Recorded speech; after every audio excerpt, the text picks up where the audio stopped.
Olá, sou a doutora Priscila Ferraz Alvim, estou aqui no canal da Effion apresentando para vocês o conteúdo de saúde, bem-estar e nutrição.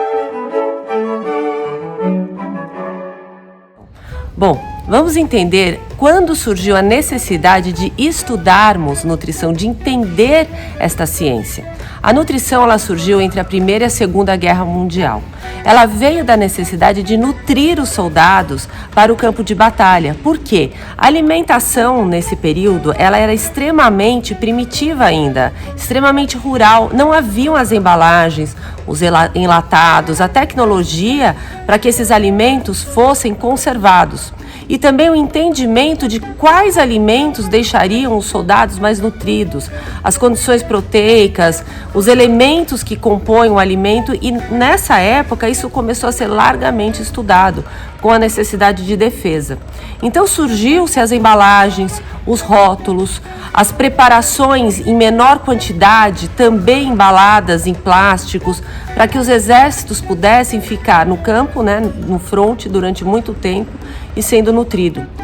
Então veja bem, eu acho uma coisa muito curiosa, é o seguinte: a partir do momento que o homem precisa se defender, surge a necessidade de mudar algo em relação à ciência, e geralmente isso atrelado à alimentação. Então a alimentação ela está fortemente ligada à sobrevivência do homem em todo o seu contexto histórico. Tanto que isso é uma ciência que eu estudo muito e recomendo também para minhas alunas o estudo do livro História da Alimentação. Porque você entende que desde os primórdios o homem ele evoluiu com a necessidade de sobrevivência.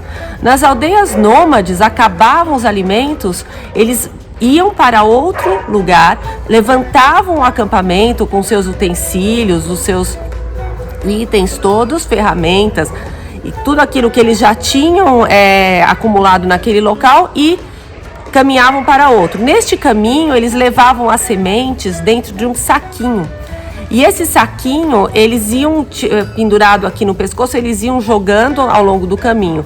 Aonde germinasse, onde eles observavam, eles iam montando o acampamento. E geralmente essas civilizações, elas se evoluíram, a maioria delas em torno de lugares com água também. Então é bem curioso. Então a partir dessa germinação, hoje a gente vendo isso parece tudo muito simples, mas foi um processo complexo, um processo que durou anos, para se formar. Então, a partir do homem primitivo, a formação de cidades, a formação de aldeias, a formação do comércio, houve um longo período de adaptação. E esse período de adaptação ele foi totalmente baseado nos alimentos, tá? E também quando começaram as trocas, quando começou a desenvolver-se também a moeda, antigamente trocava-se semente por outra semente ou por algum animal. Então tudo isso, e esse livro trata de forma muito detalhada, tanto que aqui no canal eu vou trazer alguns aspectos da história da alimentação, como tudo isso começou, porque até ajuda a entender o nosso comportamento. O comportamento do homem, ele é totalmente baseado no alimento e naquilo que ele come também. Então, assim, a primeira faculdade de nutrição começou aqui em 1939 e a partir disso começou-se a estudar, no mundo todo, e tendo a necessidade de entender como os elementos que compunham os alimentos atuavam no nosso organismo, que é justamente o que a nutrição faz. Naquele tempo, a faculdade ela era muito mais voltada para as técnicas dietéticas, para questões de cozimento, para a culinária também, separação de alimentos, a alimentação coletiva. Então, hoje em dia a nutrição ela é voltada muito mais para o cuidado da parte clínica, da parte metabólica do nosso organismo. E voltando à questão da saúde emocional, qual que é o entendimento que a gente tem? Nós estamos vivendo a era do intestino.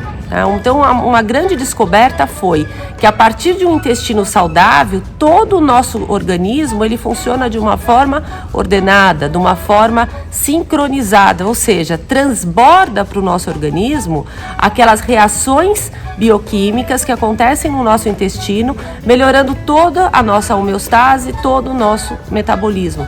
Aí vem a questão da saúde mental, ou seja, muitas vezes aquilo que você está comendo, aquilo que você está ingerindo está prejudicando o seu emocional. Tanto que Hipócrates já dizia, né? Faça do alimento seu medicamento, em todo esse sentido, ou seja, você pode melhorar a sua qualidade de vida a partir da sua alimentação.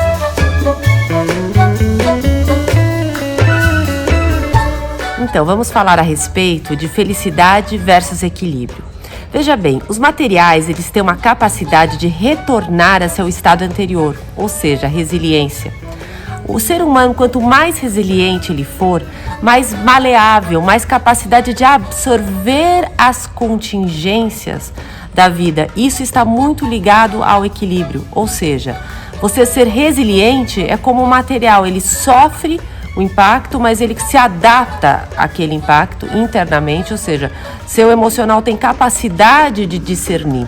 E da onde vem essa capacidade? Muitas vezes ela vem da razão. A partir do momento que você tem capacidade, que você tem essa questão de abstrair daquilo e racionalizar, você diminui o tamanho do impacto. Então, o que acontece? Pessoas que são mais pragmáticas, elas tendem mais a racionalizar a dor e positivar. Isso na psicologia positiva é muito bem tratado. E quando você tem esse entendimento, você passa a ter uma sensação de domínio daquilo que está acontecendo com você. Outra questão também que é bem interessante é a questão de buscar a resposta, né? Aonde estão as respostas? Eu gosto muito da parte da psicanálise que trata com a mitologia. Eu até vou trazer um vídeo aqui para vocês a respeito disso, de Édipo, quando estava voltando para Éfeso, enfim, ele se encontrou com a Esfinge lançou um enigma, e esse enigma era: a resposta está dentro de ti mesmo, né? A resposta está aqui, dentro do seu interno. Então, outra questão interessante também é que as respostas, muitas vezes, para as nossas dores, não está no outro, não está na situação, mas está dentro de você. Como você vai lidar com aquilo, como você vai atravessar esse caminho, né? Então, quando a resposta está dentro de ti mesmo. Outra questão também é do ponto de organização.